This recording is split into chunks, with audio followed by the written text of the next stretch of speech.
Found. My God! Go get a doctor, quick! Say, Sonny, you hurt bad? You ever hear of anybody hurt good? How did it happen, man? Remember back in '69 went through Houston?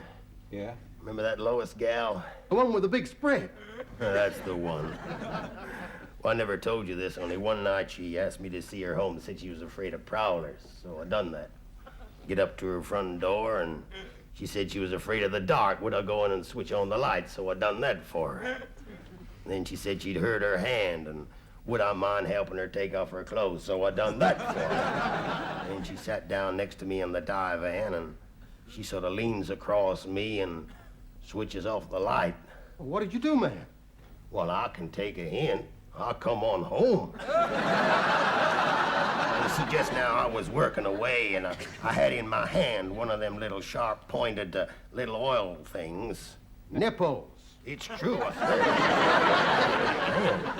You see, I get to thinking about Lois, and it suddenly dawned on me what that gal really wanted me to do. You know what I did?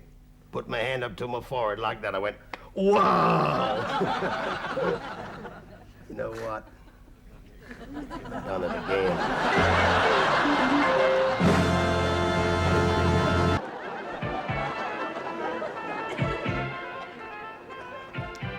With me tonight, the multi-talented Clyde Jarrow.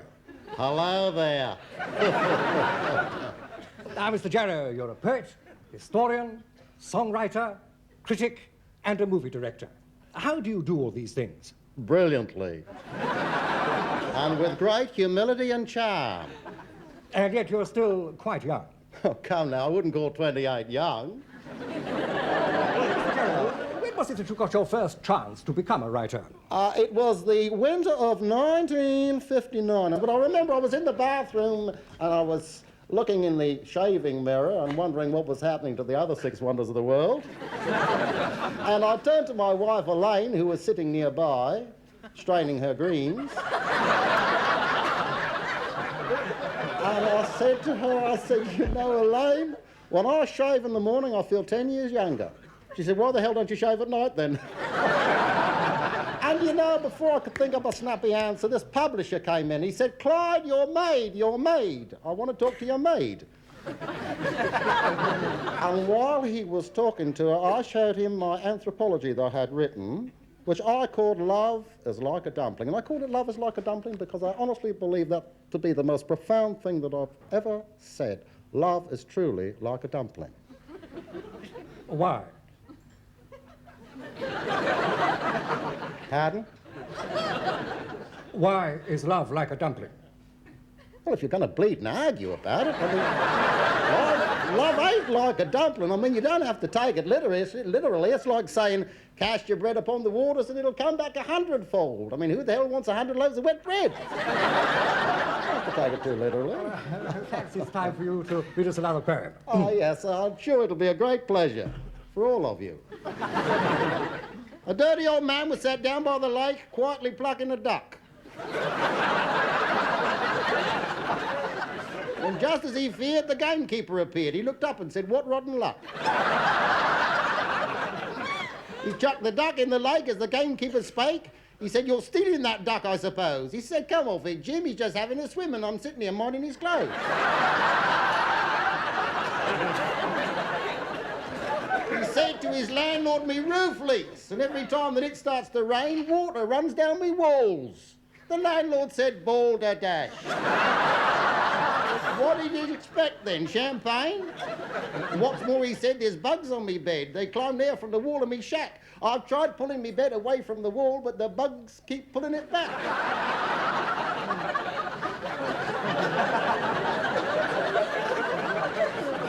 Once the dirty old man left his dirty old bike by the railings of number 10. You can't leave that there, said the copper. I'm not going to tell you again. Not just Wilson, but Thatcher and Thorpe may turn up to wine and to dine and to sup. So the dirty old man went across to his bike and he carefully locked it up.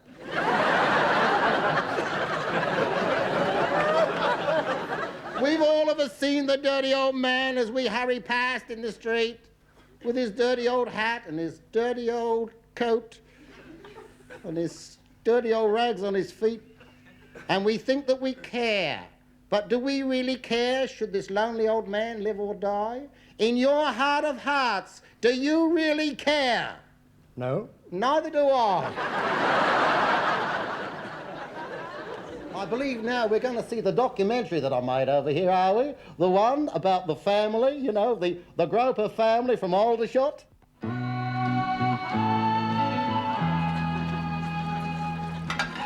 I mean, Tom, marriage is not just like sex. I mean, it's coming home to a spotless house.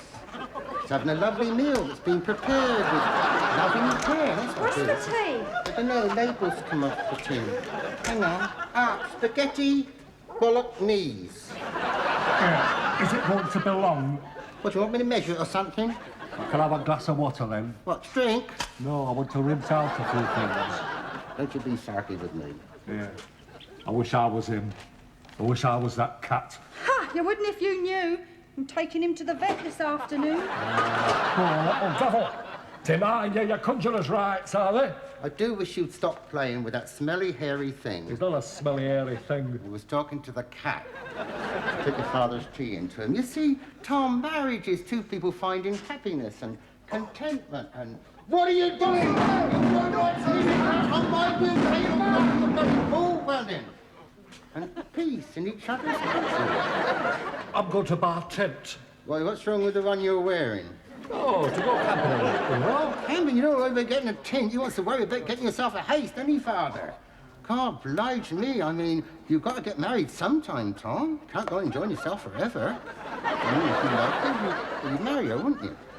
You listening to me? Yeah. How can you be? You've got your eyes closed. Today I'm listening with my ears. Well, you've got to understand, Tom, it's the sanctity, it's the holiness of marriage that... Well, answer the bloody thing, will you?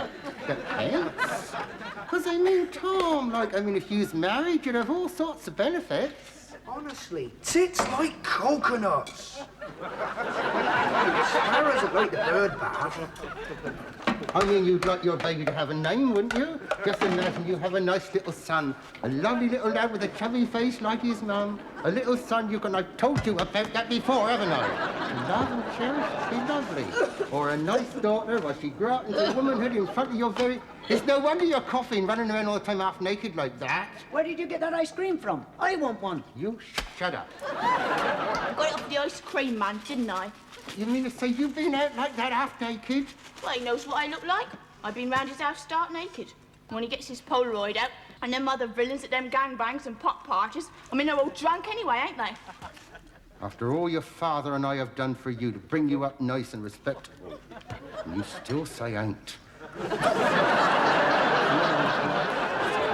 I'm sure the vicar don't approve of you two having sex before the wedding. He says it's okay as long as it doesn't block the aisle. Be nice, nice church wedding. Well, that's it, see? I'm an atheist, thank God. I wouldn't like to be an atheist. Why not? I don't have no holidays. Here, have you ate that bread already? You obviously have got appetite, haven't you? Still, that's what they say, innit? Way to a man's heart is through his stomach, and it's quite right, you know. Yeah, it's a shredded wheat. Hey, who's got my Drino pad? Here, I've been looking for that. You trying to poison me? I'm going. Hang on, wait a minute. You're fond of your food, ain't you, Tom? Here, look what she cooked for you. The her own lily white arms. That looks good.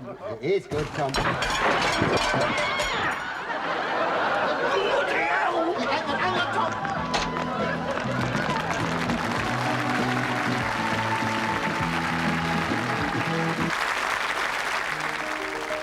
Everyone has dreams, it seems, from Prime Minister right down to plumber. And comes the morning and the light. Well, who's to say whose dreams are dumber? Now, I may be a fool, but at least I'm a man.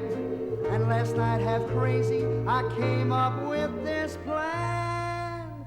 Well, my dreams are sad, it's a problem, that's a turtle. I took a little ad and I put it in the journal. Opportunities for the girls who live in dreams. And when the girls come by for their audition, I'm gonna say, girls, well, this'll be your mission. You're to be the tops in all my schemes. Here's a little job that you can't sleep on and you won't be fired. Clothes were made to wear and keep on up until we're tired. And honey, you've been hired for dancing in the nude, in the bushes and flowers, just like straight from the showers. Try it off in the light. Let's go dancing in the nude for a couple of hours till the heavenly powers let us dance nude all night.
Let us dance nude all night.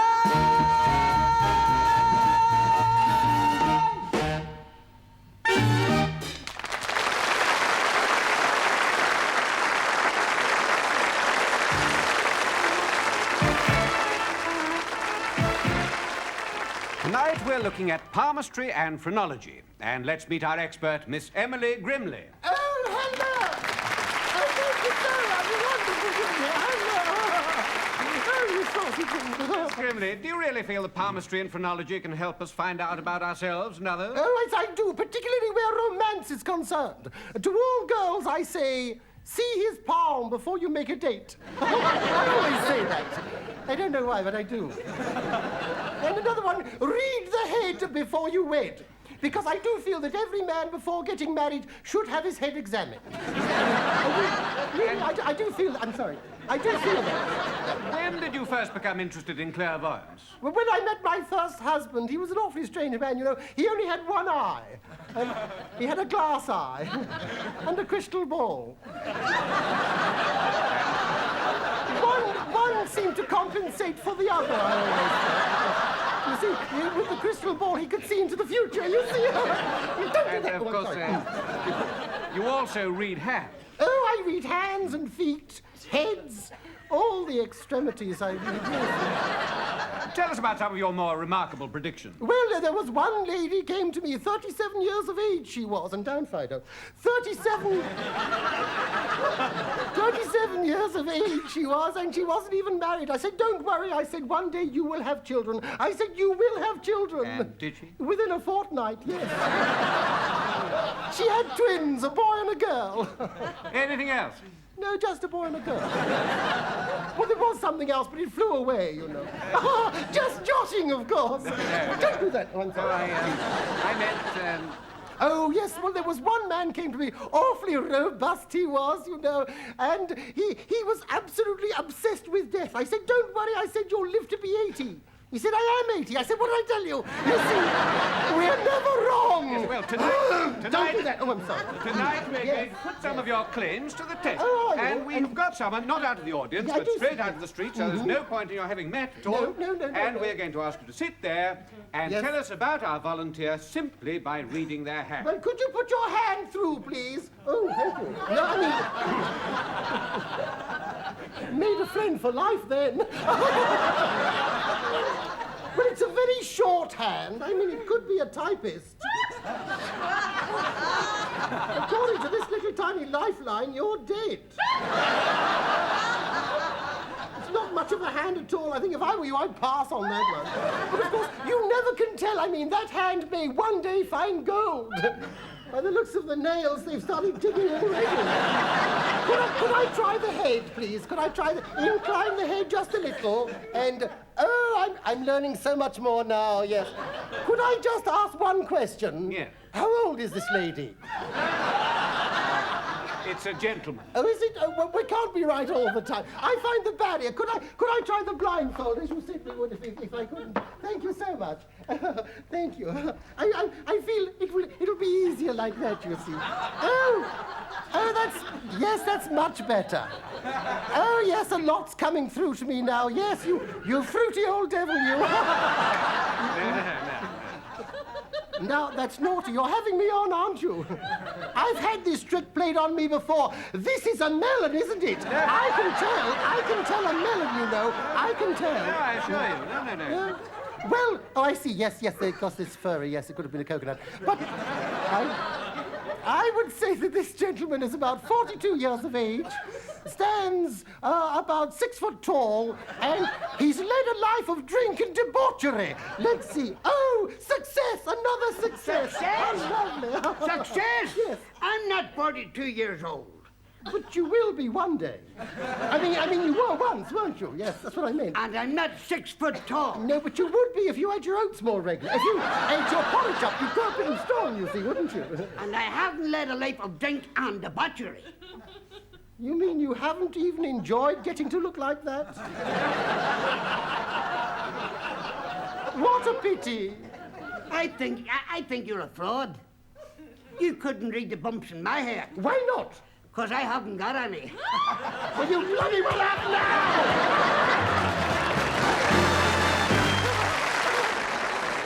The number of people who are keeping wild animals as pets is growing at an alarming rate. I mean, take, for example, this female crocodile here. In her natural inhabitant, in her natural environment, she lays 1,000 eggs every year. And the male crocodile, you see, he comes along and he eats up 999 of those eggs. Because if he didn't, we'd be up to our bloody necks in crocodile. But you see, the thing is trust. Look at that. Trust. All right, you're close now, dear. You see? I know how to handle them, but a lot of people don't, you know. You see bad crocodile handlers every day in canteens saying, 3 cups of tea, please. 2 with sugar, and 1 without. And you. You see, and take this poor old Arabian tortoise here. I mean, we found him abandoned in a junkyard. He was exhausted. I mean, for 6 hours he'd been trying to make love to a German soldier's helmet. Well, he was very, very cut up about that. Doesn't even look Jewish. Here, eat. Eat and enjoy. There, you see? Poor old thing hadn't got any teeth. Mind you, he could give you a nasty suck. Now you have to be careful of these wild animals. Take your rhinoceros. Take your long-horned rhinoceros. There he is in the garden, minding his own business. Suddenly an aeroplane comes overhead. Up goes his head. No harm done. Unless you happen to be playing leapfrog with him at the time. Then bang goes your no-claims bonus, doesn't it? But my favourite of all is the big docile elephant. There we are. Come along. Oh, he's a good boy. Oh, look at that. Isn't that sweet? Oh. Did you know, by the way, that elephants in the jungle will walk, when they grow old, they will walk for thousands and thousands of miles across deserts, over rivers, they go through the forests and over the mountains just to die in the elephant's graveyard. And scientists have only just discovered why this is. It's the walk that kills them. Take, for example, snakes. You see, you have to be very careful of... There we are. There. All right, no. Quite tame. Down you go. Down. There you are, you see. A snake will not bite you unless he is attacked, you see. But, of course, if you have a snake lying around on an armchair and you happen to sit on it, well, then it will bite whatever it thinks is attacking it. And someone will have to suck the poison out. Preferably a friend. And if he's not a friend at the beginning, he will be by the end. But of course, you know, some animals can be domesticated. For example, my mother-in-law, she has trained her forest-bred lion to do his little bits of business on the newspaper while I'm reading it.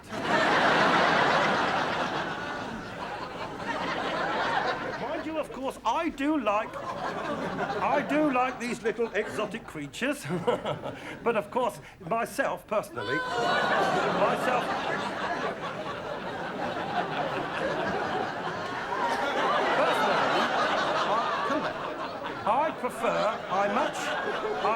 I much prefer the domesticated animals. In fact, my best friend is my dog. Some people say my only friend is my dog. They say I've milked so many cows that I shake hands one finger at a time. That when I die, I would like my skin to be used as the saddle for a lady show jumper, so that I will always be between the two things I love best. A good piece of horse flesh and a beautiful woman. And of course, of all the wild animals, I think my favourite is the elephant. There he goes. Well, you know what they always say? They always say that an elephant never forgets. But of course, what has an elephant got to remember? All he has to remember are little kindnesses. An elephant will always remember a little kindness, and he will repay you in the only way he knows how.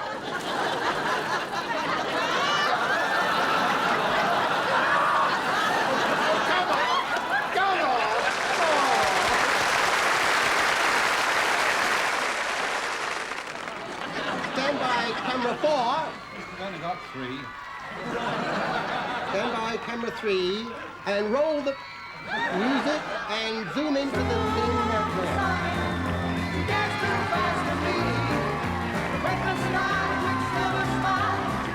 Stand by with the breeze machine. Zoom into Lindsay DePaul now.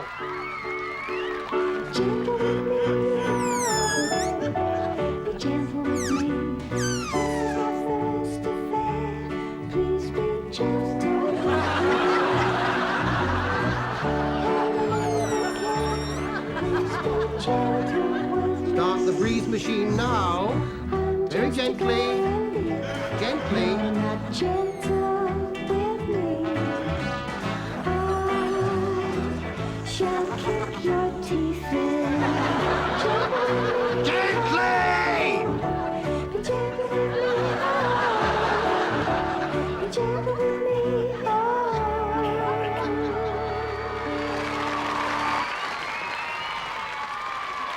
God.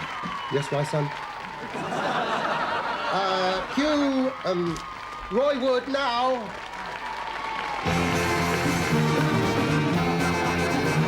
She got eyes that glow like cigarettes with ashtrays underneath. And when she bites her fingernails, her mother hides her teeth. She told me she was just 18 on the telephone. I thought that she meant 18 years, but she meant 18 stone. Oh, they're a flower blooming summertime, and the fall, but the rose that blooms in my heart are the best of all.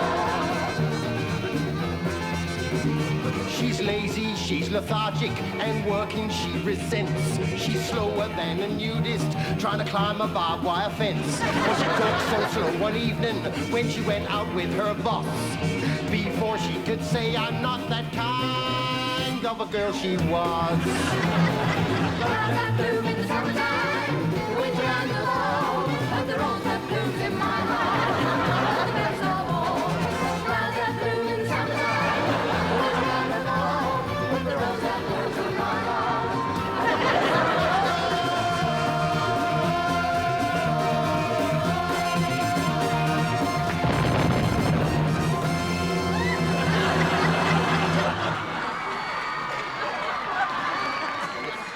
Now we're going to hear from Roy Orbison's musical bum.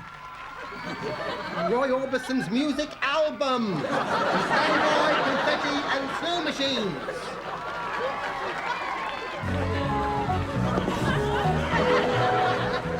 When I set up house with Annabelle, my heart was filled with doubt. The bed it was all broken and the spring was sticking out. But when I recall our nights together, my heart it wants to sing. We kissed all through the winter and made love right through the spring. I can see clearly that you're the only one for me. Last week I caught you with the butcher. You were kissing and cuddling and such. How could you kiss the butcher when we owe the milkman so much? You promised you would be faithful, but you cheated and you were untrue. But if I had to do it all over again, I'd do it all over you. But I'm a confetti now. See clearly. Drop the confetti now. That you're the one. Drop. Pour the confetti on him now. For you. I said confetti, not spaghetti. Stand by with the breeze machine. Round to go 5.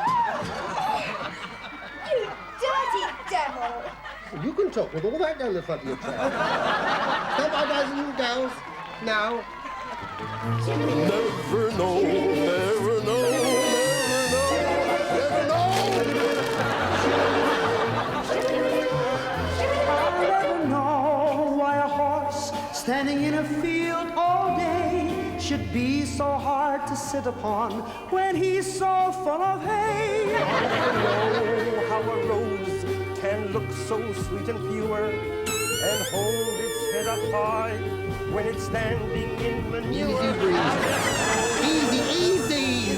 Never know, never know, never know, never know, never know.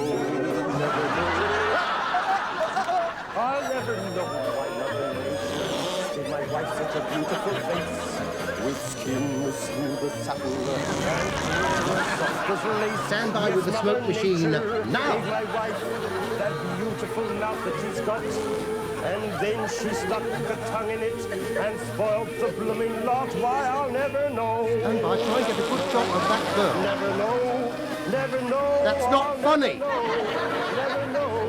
Oh no, oh no, oh no, oh no, I'll never know, never know, never know.